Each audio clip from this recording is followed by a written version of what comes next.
आपके साथ मैं हूं श्वेता त्रिपाठी 5 का प्रहार लेकर के।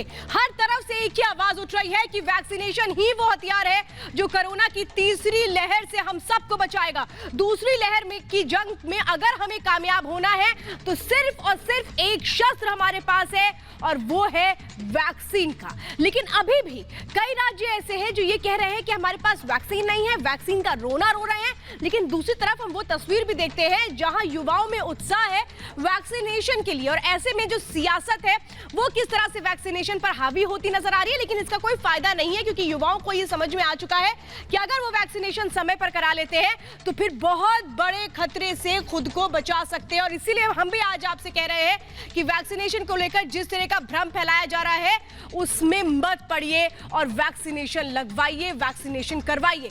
5 के प्रहार में आज जो सवाल हम कर रहे हैं वो सीधे सीधे यही होंगे कि क्या हम तीसरी लहर के खतरे से लड़ने के लिए तैयार हैं? क्या हम पूरे देश को वैक्सीनेशन देने के लिए तैयार हैं? क्योंकि अभी अगर हम कोवैक्सीन या कोविशील्ड की बात करें, इनकी जितनी डोज है क्या वो देश में पर्याप्त है? तो तीसरा सवाल 5 के प्रहार में आज हम करेंगे, दूसरी लहर पर काबू पाने में सफल क्यों नहीं हो पाए हम? कहां चूक गई सरकारें, कहां कमी रह गई सिस्टम में? चौथा सवाल 5 के प्रहार में, नए म्यूटेंट कितनी बड़ी चुनौती है? ये नया म्यूटेंट क्या है, इसको कैसे समझा जाए और इसको लेकर क्या सतर्कता बरती जाए, ये सवाल भी होगा। पांचवा सवाल होगा 5 के प्रहार में, वैक्सीन पर हुई सियासत ने क्या संक्रमण को और बढ़ा दिया? जिस तरह से वैक्सीनेशन को लेकर के जो स्पीड है वो धीमी हो गई क्योंकि राजनीति इस पर शुरू हो गई। क्या ये एक बहुत बड़ा दुश्मन बना और इसीलिए हम इस खतरे की जद से बाहर नहीं निकल पाए? रिपोर्ट देखिए और इसके बाद चर्चा को शुरू करेंगे।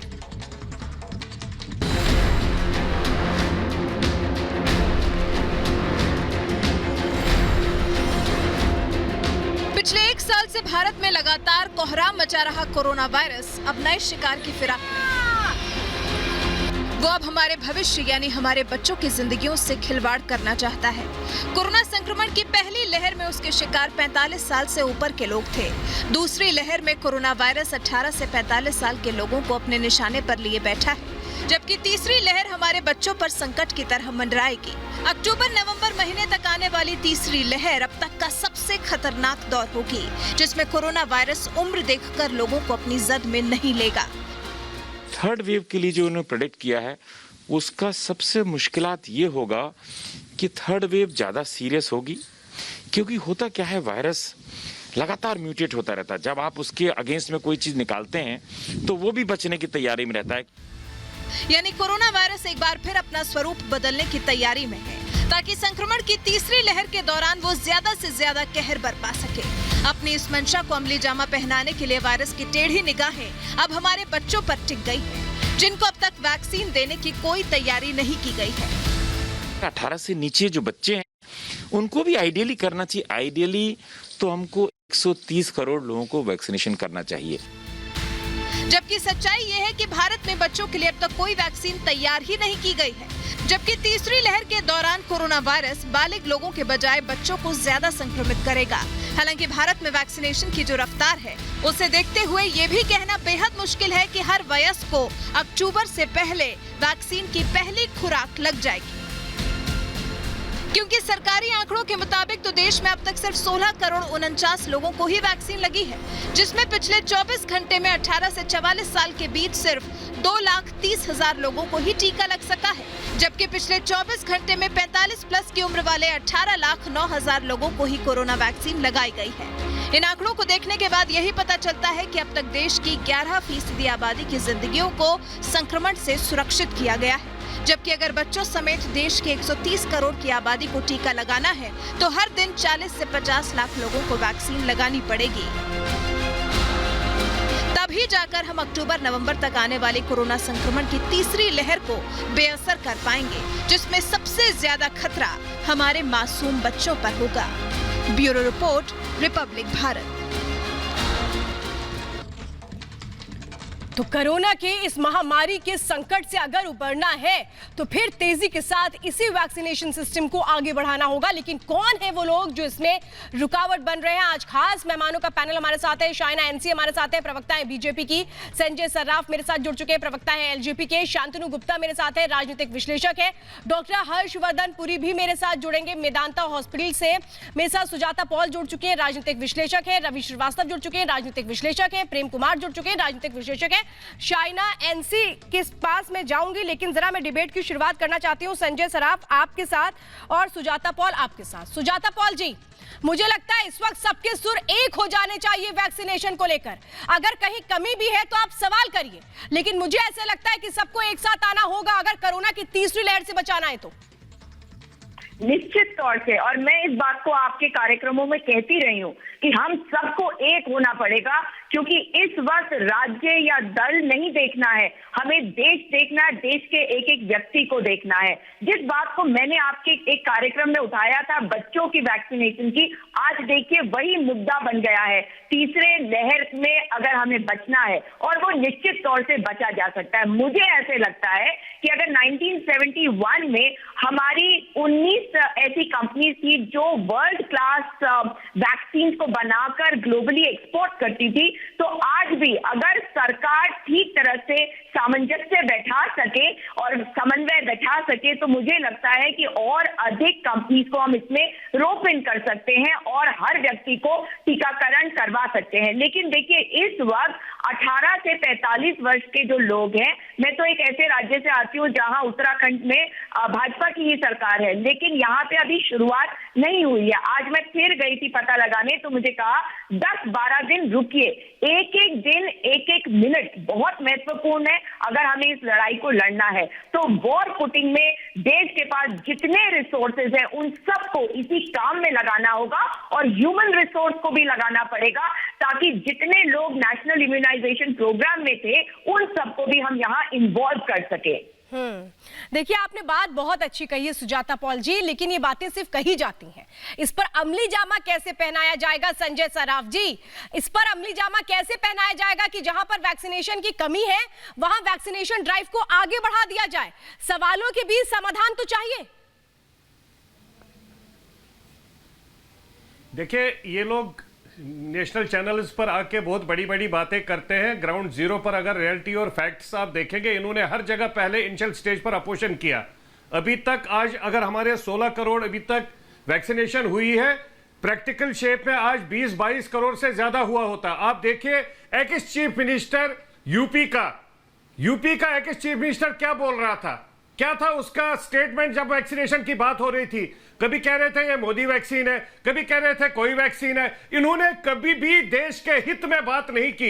इन्होंने कभी भी ये देखकर बात नहीं की कि इस वैक्सीन से हम देश की जनता को बचा सकते हैं, देश को सेव कर सकते हैं, क्योंकि ये वैक्सीन किसी पार्टी की नहीं थी, ये रिसर्च एनालिस्टों और साइंटिस्टों की मेहनत से बना था। इन्होंने सहयोग देने की अब आज भी अगर ये बस करिए, हमें एक साथ आने की जरूरत है। मैं आपको कह रही हूं, मुझे जरा एक मिनट सुजाता जी आपसे एक बात करनी थी। सुजाता जी, आप कह रही हैं कि उत्तराखंड में अभी वैक्सीनेशन शुरू नहीं हो पाया और कह रहे हैं कि 10 से 15 दिन और रुकना पड़ेगा। उत्तराखंड में कहां की बात आप कर रही हैं? नहीं, आप पूरे उत्तराखंड की बात कर रही हैं या किसी पर्टिकुलर जगह की बात कर रही हैं?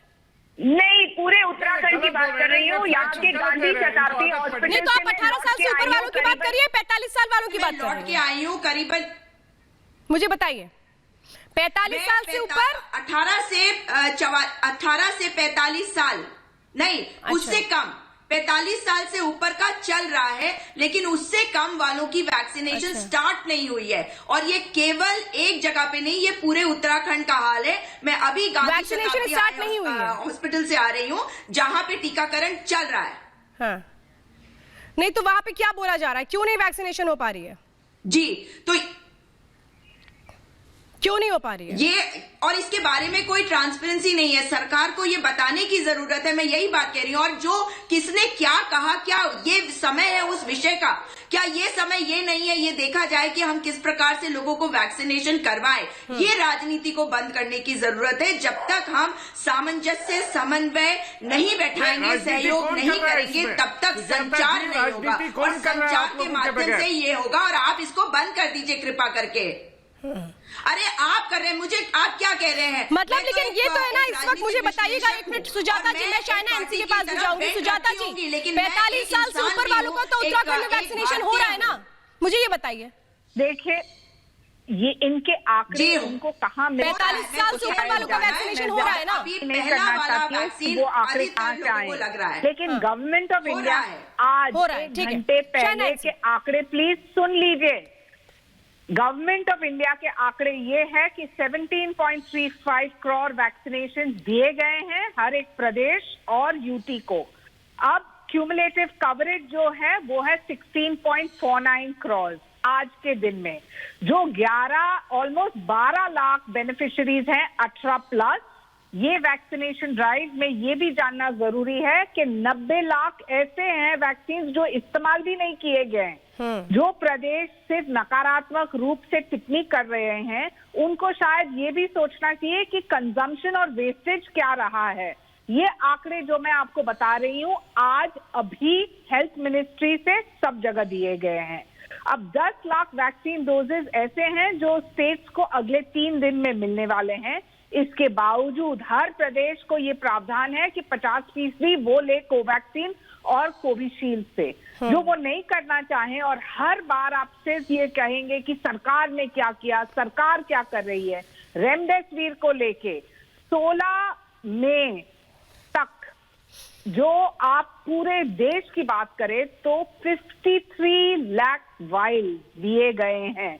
और जो आपको ये आंकड़े में कोई भी संदेह है तो कृपया देख लीजिए कि chemical and fertiliser ministry, health ministry के वेबसाइट पे कि कौन से प्रदेश को कितने मिले हैं।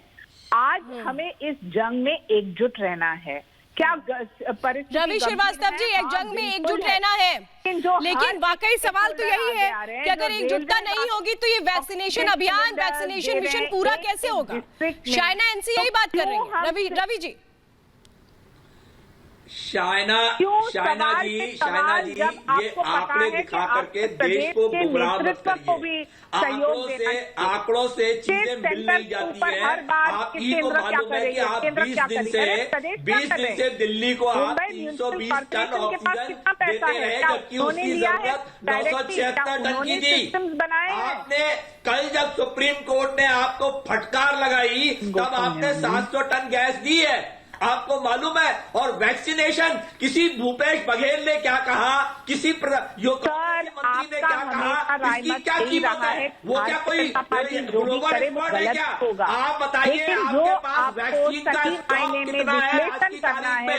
आप महाराष्ट्र से आती है, आप बताइए महाराष्ट्र में कितना वैक्सीनेशन हो रहा है? बताइए मुझे महाराष्ट्र में क्या हाल है आपका वैक्सीनेशन का? वैक्सीनेशन बंद है। ये वैक्सीनेशन ड्राइव के बारे में एक मिनट मैं रवि जी, ये आप गलत बात कर रहे हैं। वैक्सीनेशन बंद है, कुछ सेंटर पर अगर वैक्सीनेशन नहीं हो पा रही है तो मुझे लगता है ये बात तो बिल्कुल मत बोलिए सर। आप ये बात बोलिए कि हाँ वैक्सीनेशन में प्रॉब्लम्स आ रही है, लेकिन ये मत बोलिए। मैं जरा तस्वीरें दिखा देती हूँ। रवि जी एक मिनट, मैं जरा तस्वीरें दिखा देती हूँ। जरा तस्वीरें वाली दिखाइए जिसमें वैक्सीनेशन हो रहा है। रवि श्रीवास्तव जी तस्वीरें आप देख लीजिए सर। मैं वैक्सीनेशन की तस्वीरें इस वक्त आपको दिखा रही हूँ, शायद आप इन तस्वीरों को भूल गए हैं। जवाब दीजिए रवि श्रीवास्तव जी, जवाब आप लेते रहिएगा, लेकिन मैं चाहूंगी जो भी हमारे पैनलिस्ट हैं टीवी पर आकर के ये ना बोले कि वैक्सीनेशन हो ही नहीं रहा है। सर ये भ्रम मत फैलाइए। आप ये जरूर कह सकते हैं कि कई जगह वैक्सीनेशन अभी प्रॉब्लम आ रही है, वैक्सीनेशन स्लो है। मैं तस्वीरें लगातार दिखा रही हूँ सर, ये भ्रम मत फैलाइए। मैं आपसे रिक्वेस्ट कर रही हूँ, क्योंकि हथियार तो हमारे पास यही है, इसको कमजोर मत करिए, इसको कमजोर मत करिए। मैं आपको मुंबई की फिल्म पिक्चर दिखा सकता हूँ, वीडियो जहाँ बूढ़े लोग लाइनों में लगे धूप में और फिर भी नहीं मिल रहा उन्हें वैक्सीनेशन। एक्सप्रेसेस है जिनको एक मौका मिला है, जहां आप बोलते रहते हैं कि डीआरडीओ ने क्या किया, रेलवेज ने क्या किया, हेल्थ मिनिस्ट्री ने क्या किया, केमिकल फर्टिलाइजर मिनिस्ट्री ने क्या किया, और अंत में आपका एक ही टिप्पणी है कि प्रधानमंत्री ने क्या किया। जब हम आपको आंकड़े देते हैं और हकीकत आपके सामने आती है तो आपकी बोलती बंद हो जाती है। सुप्रीम कोर्ट ने क्या कहा वो बताइए।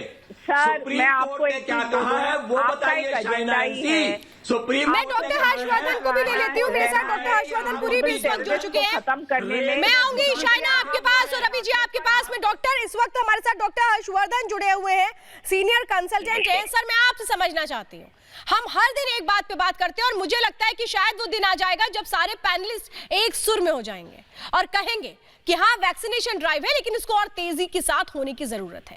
मैं सर आपसे फिर से ये समझना चाहती हूँ कि कोरोना की तीसरी लहर से बचने के लिए हमारे पास हथियार क्या है? देखिए दो बातें हैं। आप सबसे पहले ये समझिए कि हम अभी भी कोरोना की दूसरी लहर से बाहर नहीं निकले हैं।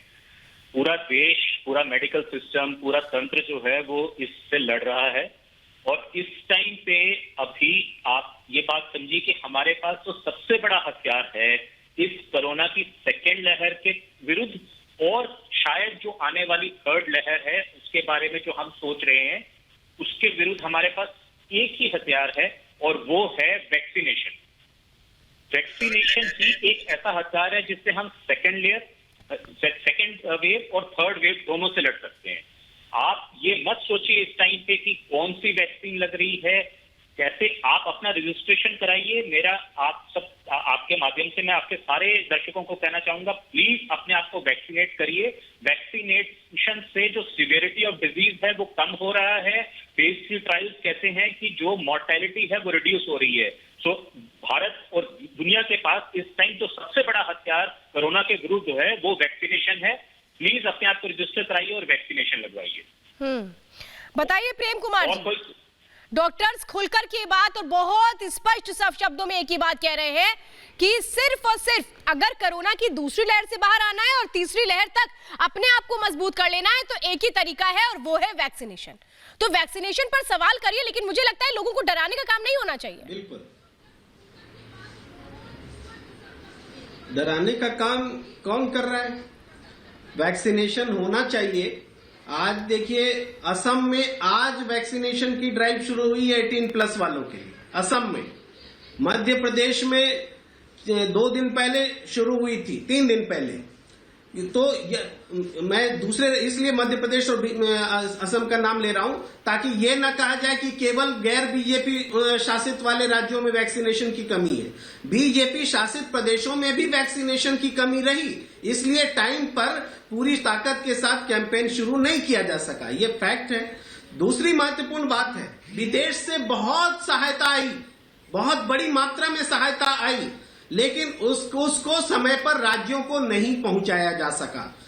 26 अप्रैल से आज के आई दिन हुई में सहायता आप बार-बार 3 कहते हैं अप्रैल कि को राज्य केंद्र को नहीं सरकार मिला राज्यों है। से नोडल मैं आपको ऑफिसर थोड़े मांग रही आंकड़े है, देना नाम चाहती मांग हूँ, रही है। शायद उससे आप बताइए। नहीं, मैं संजय सर्राफ जी, मैं बोलूं या चुप रहो? बोलिए। हाँ आप पूरी बात करिए, फिर मैं संजय सर्राफ जी से जवाब लूंगी। जी जी, क्या मैं कुछ कह सकती हूँ सिर्फ उनके बात पूरी हो जाने दीजिए, फिर आप जवाब बात करें। बार राज्यों के शायना एक मिनट बात हो जाने दीजिए प्रेम कुमार जी की, फिर जवाब गई लेंगे। विदेश से आई मदद नहीं पहुंची है आंध्र प्रदेश में। सवाल ये है कि रेमडेसिविर आकर के पड़ा हुआ है केंद्र सरकार के पास। 80 लाख आइटम्स, मेडिकल आइटम्स पड़े हुए हैं आइडल, और यहाँ लोग मर रहे हैं। तो इसका जवाब कौन देगा? कोई प्रूफ है आपके पास प्रेम कुमार जी कि इतना जो आप आंकड़ा दे रहे हैं कि केंद्र सरकार के पास 80 लाख ये मेडिकल उपकरण पड़े हैं, रेमडेसिविर पड़ी है और इसके बाद भी केंद्र सरकार दे नहीं रही? आप क्या हमें कोई हमें आप पेपर दिखा सकते हैं? कोई पेपर दिखा सकते हैं सर हमें?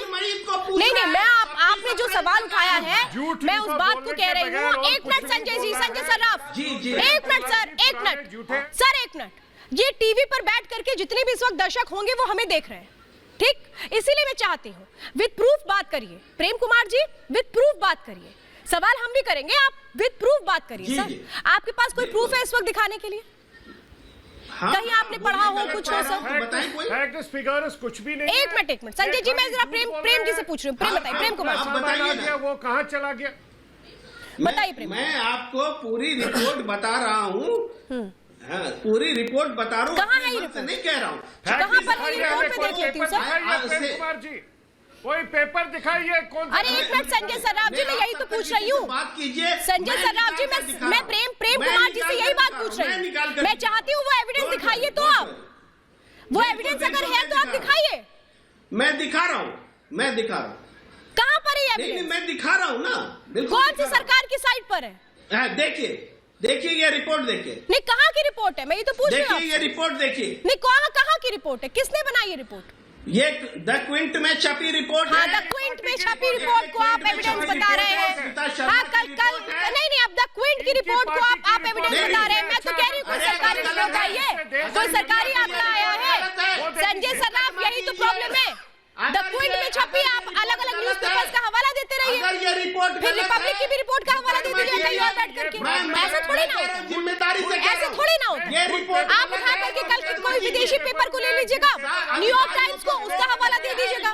अरे मैं कह रही हूँ कोई ऐसी ऑथेंटिक रिपोर्ट है, श्वेता जी, ऑथेंटिक रिपोर्ट है आपके पास? संजय सर्राफ पूछिए, मैं भी जेल जाने के लिए, संजय सर्राफ पूछिए। मैं भी जेल जाने के लिए तैयार हूँ, ऐसे नहीं चलेगा।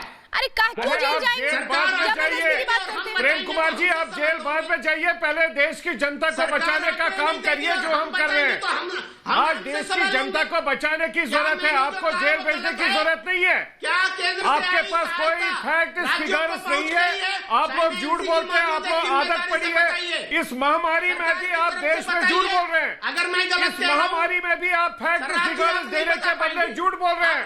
खाली आप लोगों की एक ही बात होती है, बाहर से सामान आ गया, हमारे स्टेट में नहीं भेजा, भाजपा वाली स्टेट में भेज दिया, एनडीए वाली स्टेट में। क्या है ये शर्म आनी चाहिए आप लोगों को। देश का ऐसा हाल है, लोग बेचारे डरे हुए हैं, सहमे हुए हैं। लोग आज आप जैसे लोगों की वजह से लोग डिबेट नहीं देखते हैं। प्रेम कुमार जी, जो आप झूठ फैलाते हैं, जो आप बात करते हैं ना, आपकी बातों की वजह से लोग, देश की जनता डिबेट देखना छोड़ दिया है। कमाल करते हैं आप, मजाक बना रखा है आप लोगों ने अपना भी और अपनी पार्टी का। जब वैक्सीनेशन पहले स्टार्ट होगी तब आप लोगों ने बोला कि ये मोदी वैक्सीनेशन है, ये इंडिया की वैक्सीनेशन है, ये पार्टी की वैक्सीनेशन है। आपके कुछ चीफ मिनिस्टर तो इतनी हद कर दिए, वो तो बोल दिए जो वैक्सीनेशन करेगा वो इम्पोर्टेंट बनेगा। मेरी आवाज आपका चीफ मिनिस्टर यूपीए का ये तक बात बोला, आपको शर्म आनी चाहिए। आप क्या डिबेट कर रहे हैं? किस बात पर डिबेट कर रहे हैं? आपके पास अगर कोई सुझाव है जिससे हम देश की जनता को बचा सकते हैं, वो सुझाव दे दीजिए, वो सुझाव दे दीजिए। हो गया अब आप लोगों का? मैं जरा शांतनु जी कुछ बात कर लूं, शांतनु जी से। शांतनु जी, यही तो प्रॉब्लम है ना सर, यही तो प्रॉब्लम है ना। देश में रहते हैं, देश की खाते हैं और विदेशों की बजाते हैं और विदेशों के गुणगान गाते हैं यहाँ पे। यही तो प्रॉब्लम है ना सर। विदेशों आप रिपोर्ट्स का हवाला देते हैं। क्विंट की बात मैं नहीं कर रही हूँ, मैं बात कर रही हूँ उन विदेशी रिपोर्ट्स का जो इस वक्त आ रहे हैं। चाहे आप न्यूयॉर्क टाइम्स के अलग अलग रिपोर्ट्स को देख लीजिए या किसी भी विदेशी एजेंसीज की बात हम कर लें। सर, देश की रिपोर्ट की बात क्यों नहीं करते ये लोग?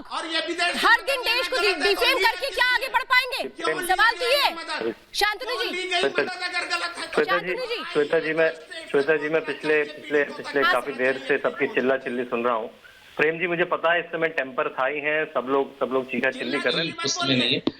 डॉक्टर साहब ने बिल्कुल ठीक कहा।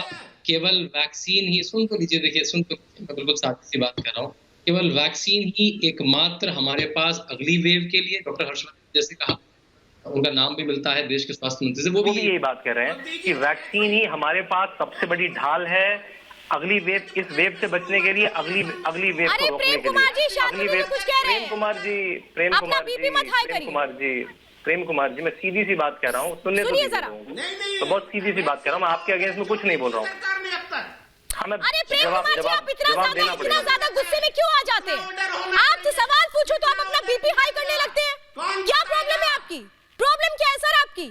दूसरों को भी बोलने का मौका देंगे ना। आपके सवाल हमने सुन लिए। अब मैंने जरा शांतनु जी से कुछ पूछा है, सवाल है, थोड़ा कूल डाउन हो जाइए। जो आपके पैनल में मैं कहूंगा जो आपके पैनल में डॉक्टर हैं, उनसे हमें बार बार सुनना चाहिए। वैक्सीन ही कीमत एकमात्र ढाल है। और मैं जो डॉक्टर साहब ने कहा, मैं उस बात को, डेटा को फिर से कोट करूंगा कि जो पहले 10 करोड़ वैक्सीन लगी उसमें बट 0.021% को कोविड आया। और कोविड आने के बाद भी, जैसा डॉक्टर साहब ने कहा, लक्षण बहुत ही हल्के आए, उनको हॉस्पिटल तक भी नहीं जाने पड़ा। जो दूसरी डोज लगी, जो पहले जो बिल्कुल दूसरी डोज लगी, कम से कम 2 करोड़ लोगों को, उसमें 0.03% केस आए मात्र कोविड के, और लक्षण बिल्कुल ना के बराबर आए, बिल्कुल असिम्प्टोमेटिक कोविड आए। कि यही एक ढाल है।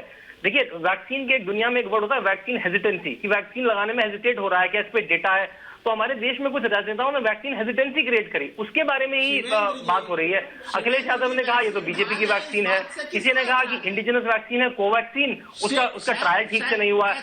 अब जब अमेरिका के मेडिकल एडवाइजर डॉक्टर फाउची कह दे रहे हैं, तब हम मान रहे हैं उस बात को, तब हम मान रहे हैं। मुझे तो ये, प्रेम जी देखिए, डिबेट को क्यों खराब कर रहे हैं आप? प्रेम जी बात तो करने दीजिए, मैं सादी सी बात कर रहा हूँ। प्रेम जी, श्वेता जी ऐसे तो डिबेट नहीं हो पाएगी। श्वेता जी आप उनका फीडर 2 मिनट बंद कर दीजिए। मैंने पहली बार आधे घंटे में बोला है, मुझे 2 मिनट बोलने दीजिए। श्वेता जी, क्या आपको ऐसा लगता है कि आपके सारे सवाल सही हैं, बाकी किसी के सवाल सही नहीं है? हाँ, ऐसे ऐसे करते रहिएगा। कि आपके पास ये बोलने का अधिकार, बाकी बोल नहीं थोड़ी देर ऐसे ऐसे करते रहिए, मुझे जवाब देने दीजिए। थोड़ा शांत हो जाइए, थोड़ा शांत हो जाइए, थोड़ा शांत हो 20 सेकंड और दे दीजिए, 30 सेकंड और दे दीजिए, मैं एक तथ्य और दे दूंगा। आप बस मैं एक तथ्य और दे दूं, वैक्सीन की दुनिया में एक शब्द है वैक्सीन हेजिटेंसी, की वैक्सीन लगाने में हेजिटेट होता है। मैं खुद यूनिसेफ में काम करा है, मैं पोलियो की वैक्सीन जो बिल्कुल आखिरी लोग बचे हुए थे, मुरादाबाद, रामपुर, कुछ ऐसे एरिया में थे, ललितपुर के एरिया में थे, मैं वहां जाता था। वैक्सीन हेजिटेंसी जो क्रिएट करेगी, आज भी राहुल गांधी की वैक्सीन लगाते हुए फोटो नहीं आई है, आज भी अखिलेश यादव की वैक्सीन लगाते हुए फोटो नहीं आई है। ये लोग क्यों चाहते हैं कि कोरोना ना जाए? मुझे तो ये डर लगता है। ये क्यों चाहते हैं कि इंडिया की जो वैक्सीन है कोवैक्सीन, उस पे प्रचार ना हो? देखिए, हम सारी वैक्सीन मंगवाएंगे। सरकार ने पैसा आधार पूना वालों को भी दिया है जिससे वो कैपेसिटी बढ़ा पाए, सरकार ने पैसा भारत बायोटेक को भी दिया है जिससे वो वैक्सीन बढ़ा पाए। स्पुतनिक भारत में आ चुकी है, डॉक्टर रेड्डीज लैब मिलकर बना रहे हैं, और वैक्सीन के भी ट्रायल हो रहे हैं। उत्तर प्रदेश ने तो ग्लोबल टेंडर किया है कि कहीं से भी खरीद सकते हैं। तो इस समय vaccine hesitancy is the last thing we want to do. किसी के मन में वैक्सीन के प्रति हेजिटेंस क्रिएट करना, एक डाउट क्रिएट करना सबसे बड़ा अपराध है। तो मैं अखिलेश यादव जी से हाथ जोड़ के कहूंगा, राहुल गांधी जी से हाथ जोड़ के कहूंगा, इस समय अपनी राजनीति थोड़ी देर बात कर लीजिएगा। आपकी राजनीति डाउन है, अभी चुनाव नहीं आ रहे हैं, तो कम से कम एक इंजेक्शन की फोटो लगा के डाल दीजिए, तो कम से कम आपके जो थोड़े मोटे सपोर्टर हैं, एक जो वैक्सीन की हेजिटेंसी फैल गई है, वो छूट जाए। वैक्सीन ही केवल एक सोल्यूशन है, वैक्सीन ही केवल एक सोल्यूशन है जो हमें इस महामारी से बचा सकती है। सब जाके वैक्सीन लगवाइए। जो सोशल मीडिया में फोटो डाले, अपने लोगों को प्रचारित करिए, लेके जाइए। अपने घर में जो कोई ड्राइवर काम करता है, कोई मेड काम करता है, जो नहीं कर पा रहे, उनको करवाइए। इस समय तो ड्राइव चलाइए सब लोग। बात आपने चिल्ला चिल्ली का समय नहीं है। हर नेता, मैं सुजाता जी इस बात को पूछूंगी आपसे। मैं डॉक्टर हर्षवर्धन के पास जाना चाहती हूँ। डॉक्टर हर्षवर्धन, बड़ी अच्छी बात यहाँ पर कही गई शांतनु जी की ओर से कि जब इलेक्शन होते हैं तो हम देखते हैं कि जिसने वोट किया होता है वो सेल्फी डालता है और ये दिखाते हैं कि देखिए कितने बड़े महापर्व में हम शामिल हुए हैं, हमारी एक जिम्मेदारी उससे हम पूरा कर रहे हैं। लेकिन बात बिल्कुल सही कही शांतनु जी ने कि अगर वैक्सीनेशन को लेकर भी यही कल्चर हम डेवलप कर लें, जो देश के बड़े नेता हैं वो, अगर मैं कह रही हूं कि सत्ताधारी पार्टी से अलग मैं बात कर रही हूं, विपक्षी दलों के भी जो बड़े नेता हैं वो अगर अपनी तस्वीरें इसी तरीके से पोस्ट करना शुरू कर दें तो ये लोगों को उत्साहित करेंगी। देखिए, बात वहीं पे आके रुक जाती है। मैं कोई पॉलिटिकल स्टेटमेंट नहीं दूंगा, बट मेरी सभी अपोजिशन पार्टीज और जो सत्ताधारी सरकार है उससे एक ही निवेदन है कि सच में ये वैक्सीन काम कर रही है। चाहे आप वो कोवैक्सीन की बात करें, चाहे वो आप कोविशील्ड की बात करें, और स्पुतनिक भी अब भारत में आ गई है, ये बहुत अच्छी वैक्सीन हैं सीवियरिटी से बचाने के लिए। तो हर राजनेता को, हर पॉलिटिकल पार्टी के कैंपेनर्स को आगे आना चाहिए और लोगों की मदद करनी चाहिए। वो वैक्सीन के क्षेत्रों तक जहां वैक्सीन बट रही है, जहां लग रही है, वहां तक पहुंचने में आप ऑनलाइन उनको हेल्प करिए, जैसे भी जो भी कर सकते हैं। इस समय पे वैक्सीन पे शक करना या वैक्सीन को एक कलर देना या एक पॉलिटिकल कलर देना, तो मुझे लगता है एक राजद्रोह की तरह है। बिल्कुल सही बात आपने सही कर सर। अगर वैक्सीनेशन पर किस तरीके का भ्रम फैलाया जा रहा है तो वाकई में वो लोग दुश्मन है और उनको जवाब देश को देना पड़ेगा। मैं जरा सुजाता जी के पास जाना चाहती हूँ। सुजाता जी, यहाँ पे शांतनु जी ने बड़ी अच्छी बात बोली। वो ये कह रहे हैं कि राहुल गांधी कब वैक्सीन वाली फोटो ट्वीट करेंगे कि उन्होंने भी वैक्सीनेशन करवा लिया है, देश को इंतजार है। पूछ रहे हैं शांतनु जी। देखिए, ये मुद्दा है ही नहीं कि वो अपनी तस्वीर डालेंगे या नहीं। सबसे बड़ी बात ये है कि लोगों को प्रेरित करना चाहिए, उनके प्रदेशों को आगे बढ़ना चाहिए। मैं बोल लूं, सिर्फ टीका करने से कुछ बात नहीं बनेगा। आप बोल लीजिए। हाँ सुजाता जी, मैं आ रही हूँ, शायना आ रही हूँ आपके पास। हाँ सुजाता जी, बात मैं ये कह रही हूँ कि इस वक्त राजनीति बंद होनी चाहिए। जिस तरह से भारतीय जनता पार्टी के समर्थक, सहयोगी नेता बार बार एक चीज को रिपीट करते हैं ना, याद रखिए, बार बार रिपीट करने का मतलब है उस चीज को लोगों के मन में बैठाना। बार बार कहना अरे उन्होंने कहा वैक्सीन हेजिटेंसी, जो उनके फॉलोअर्स हैं, क्या उनके दिमाग में साइकोलॉजिकली ये इम्पैक्ट नहीं होगा कि हाँ मेरे नेता ने शायद कहा था? तो इस चीज को आप बंद कर दीजिए, इस बात को घुमाना फिराना। और बार बार आपको सुजाता जी यही बात तो ये कही जा रही है, ये भी तो आप कहना चाहती हैं अखिलेश यादव की बात कोई नहीं सुनता। इसकी शुरुआत किसने की थी? इसकी शुरुआत किसने की थी? शायना एनसी। आज जो सुजाता जी नसीहत दे रही है, इसकी शुरुआत शायना एनसी किसने की थी? किसने की थी? ये इनको नहीं पता है क्या? शायना एनसी शुरुआत तो उनको करना चाहिए, क्योंकि जब नेतृत्व दिखाता है। पूछ रही हूँ वैक्सीन सही है नहीं है, बीजेपी की है नहीं है, इसकी शुरुआत किसने की थी? लोगों के दिमाग में भ्रम डालने का काम किसने किया था? आज आप कह रही हैं कि भ्रम डालना गलत है। शायना एनसी बिल्कुल सही बोल रहे हैं आप, और मैं इसमें राजनीति न लाते हुए बिल्कुल कहना चाहती हूँ, ये कहना कि वैक्सीन की उपलब्धि नहीं है, उससे कोई सच्चाई नहीं होती है। आज हम 3 चीज पे फोकस कर रहे हैं। एक है वैक्सीनेशन, और डॉक्टर हर्षवर्धन ने बिल्कुल सही कहा, और शांतनु जी ने जो आंकड़े दिए, मैं कृपया मानूंगी कि हर सोचते समझते भारतीय नागरिक इसको उजागर करें। बार बार कहा गया कि ऑक्सीजन नहीं है। आज जब 7,000 मेट्रिक टन की उपलब्धि है, जब इंडियन रेलवेज ने 100 नहीं 200 मेट्रिक टन पहुंचाया है महाराष्ट्र को, 600 मेट्रिक टन पहुंचाया उत्तर प्रदेश को, हम जानते हैं कि तेलंगाना को आवश्यकता थी 125 टन वहां पहुंची है, और दिल्ली में 700 मेट्रिक टन। हम नहीं देख रहे हैं कि लेकिन शायना इस बात से भी तो इनकार नहीं कर सकते कि देर हो गई। 3 चीज शायना इस बात से भी हम नहीं इनकार कर सकते। आप आज जो ये आंकड़े दिखा रही हैं, वहां तक तो मदद पहुंचते पहुंचते बहुत सारे परिवार उजड़ गए। रवि जी, इसका जवाब तो देना पड़ेगा। बिल्कुल देना पड़ेगा, लेकिन 3 चीज पे फोकस है। एक वो बताइए, मैं तो चाहती हूँ वो भी बताइए आप। रवि श्रीवास्तव, रवि जी वेंटिलेटर पूछिए आप कि आंकड़े देना ठीक है, लेकिन आंकड़े अगर वक्त से पहले दे दिए गए तो देश ही कहता कि हाँ बहुत कुछ किया गया। रवि जी, श्वेता जी,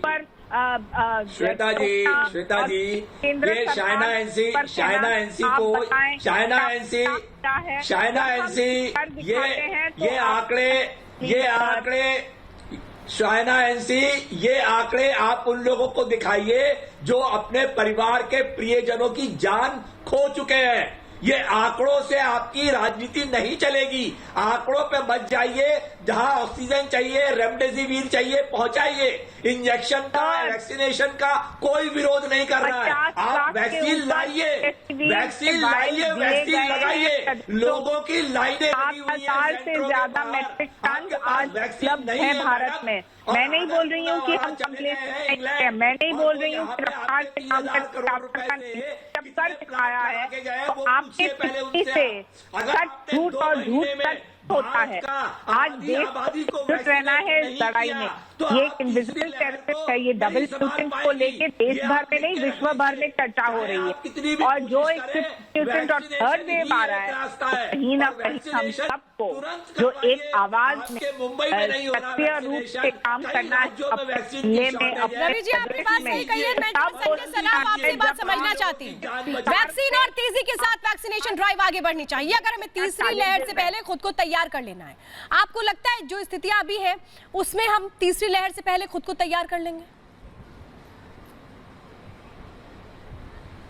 देखिए, तीसरी लहर से पहले हम सबको, पूरे देश को तैयार तो होना पड़ेगा, इसमें कोई शक नहीं है। देखिए, हर एक की रेस्पॉन्सिबिलिटी है। जैसे हम लोग पहली लहर जब आ गई तो हम लोग बहुत सीरियसली इसको ले रहे थे। I am telling you very honestly. जब दूसरी लहर आ गई तो दूसरी लहर में हम सब लोगों ने थोड़ा इजी तरीके से ले लिया, जिसकी वजह से आज हमें इतनी दिक्कत हो रही है पूरे देश में। क्योंकि हर जगह जहां पर भी हम जाते थे, everybody has taken it very easily. But now हर जगह में अब प्रॉपर तरीके से मास्क पहन के जा रहे हैं। जिम्मेदारी किसकी है भाई साहब? जिम्मेदारी हम सब की है, जिम्मेदारी आपकी भी है। जो कह रहे थे कि इम्पोर्टेंट बन जाएगा अगर कोई वैक्सीन करेगा, जिम्मेदारी तो आप सब अपोजिशन की ज्यादा जिम्मेदारी बनती है। अपोजिशन की ज्यादा जिम्मेदारी बनती है। जो आप चिल्लाते रहते हैं यहाँ पर रवि जी, इस चिल्लाने से अच्छा है कि आप बताइए कितने लोगों को अवगत कराया आपने मास्क पहन के निकला जाए, चिल्लाने से कुछ नहीं निकलेगा रवि जी। आपके यहाँ से अगर कंस्ट्रक्टिव सजेशन आ जाए जिससे देश की जनता को बचाया जाए, उसको हम लोग वेलकम करेंगे, उसको पूरा देश वेलकम करेगा। लेकिन आप ऐसे चिल्लाते रहेंगे ऑक्सीजन नहीं है, वैक्सीन में दिक्कत है, राहुल गांधी आज तक वैक्सीन नहीं किया। आपके राहुल गांधी ने वैक्सीन क्यों नहीं किया अभी तक? आपके नेता ने वैक्सीन क्यों नहीं किया? अगर आपका नेता वैक्सीन करता तो कम से कम 1, 1.5, 2, 3% लोग जो उसके साथ है वो भी देखते कि वैक्सीन में दिक्कत नहीं है। आपके नेता ने इमेज दे दी पूरे देश को, अपना चेहरा दिखाया कि वैक्सीन मत करो। आपने वैक्सीन किया, आपने वैक्सीन किया रवि जी। शांतनु गुप्ता जी, देखिए आज जो बात उठ रही है कि नहीं वैक्सीन बहुत धीमी चल रही है, वैक्सीनेशन ड्राइव बढ़ा दीजिए। यही तो लोग हैं, जब देश में वैक्सीन आ रही थी तो कह रहे थे कि इससे क्या हो जाएगा, इससे क्या बदल जाएगा। लेकिन आज भी अगर हम देखें तो सिर्फ और सिर्फ सवाल है, समाधान की तरफ कोई नहीं सोच रहा। श्वेता जी डॉक्टर हर्षवर्धन इसे और अच्छी तरह बता पाएंगे। जो मेरी समझ है, जो कोविशील्ड की शायद उसकी एक वॉयल में तीन लोगों को लग पाती है। वो जो 10 का डिब्बा होता है एक, वो 4 घंटे तक चल पाता है। तो उसकी स्टोरेज, उसके ट्रांसपोर्टेशन में इतनी दिक्कतें हुई कि बहुत सारी कई लाख वैक्सीन वेस्ट हो गई। उसमें तमिलनाडु, पंजाब, तेलंगाना नंबर 1 पे आते हैं। और कुछ ने बहुत अच्छी भी करी, हमें सीखना चाहिए, गोवा से सीखना चाहिए, केरला से सीखना चाहिए, मिजोरम से सीखना चाहिए कि कैसे उन्होंने अपनी लिमिटेड वैक्सीन को ज्यादा से ज्यादा लोगों तक वैक्सीन वेस्ट नहीं हुई। इस समय केवल सीखने का समय है और डॉक्टर साहब ज्यादा बता पाएंगे। बिल्कुल सीखने का समय है। प्रेम कुमार जी क्यों नहीं सीख पा रहे, क्यों वैक्सीन बर्बाद हो गई? जवाब है कोई? अमेरिका में प्रेम कुमार जी जवाब दीजिए। अमेरिका में रेस्टोरेंट डिस्काउंट दे रहे हैं, जिन्होंने वैक्सीन लगा रही है उनको वैक्सीन क्यों बर्बाद हो? ग्रोसरी स्टोर डिस्काउंट दे रहे हैं। बहस को डिरेल किया जा रहा है। नहीं, कोई डिरेल नहीं कर रहा, कोई डिरेल नहीं कर रहा। आप जवाब मैंने पहले कहा नहीं, आप सुनिए, मुझे बोलने दे रहे तो मुझे बोलने दीजिए। मैं सिर्फ 3 बात बोलता हूं। इस देश में वैक्सीन की कितनी जरूरत है सरकार बताए। उन वैक्सीन का उत्पादन करने के लिए सरकार ने कितना ऑर्डर दिया बताए। कब तक वो वैक्सीन आ जाएगा वो बताए, क्योंकि अब तक तो 16 करोड़ लोगों को वैक्सीन लगा है और पूरे लोगों को लगाने में अगर 3.5 साल का समय लगेगा। प्रेम कुमार जी मैं आपको करेक्ट कर देती हूँ। बहुत देर हो प्रेम कुमार जी मैं आपको करेक्ट कर देती हूँ। प्रेम कुमार जी मैं करेक्ट कर देती हूँ। यहाँ पर अब राज्यों को भी ये छूट दी जा चुकी है कि वो सीधे कंपनियों से ले सकते हैं वैक्सीन, ठीक है? तो केंद्र सरकार से लगातार सवाल करते रहना कि आप क्यों नहीं मंगवा लेते, आप तो डायरेक्ट अब तो राज्य ऑर्डर दे देते, क्यों नहीं दे देते वो लोग, क्यों नहीं देते? आप सीधे पूछिए कि राज्य, कितने राज्यों ने खुद दिए ऑर्डर्स, आप पूछिए, ये तो नहीं पूछ रहे आप। अब वो दौर तो खत्म हो गया ना, इस बात को भी समझना पड़ेगा। प्रेम कुमार जी सवाल करिए, लेकिन वो सवाल करिए जो वाकई में हकीकत के करीब हो। आप सभी खास मेहमान हमारे साथ जुड़े 5 के प्रहार में, इसके लिए बहुत बहुत धन्यवाद। फिलहाल रुकेंगे एक छोटे से ब्रेक के लिए।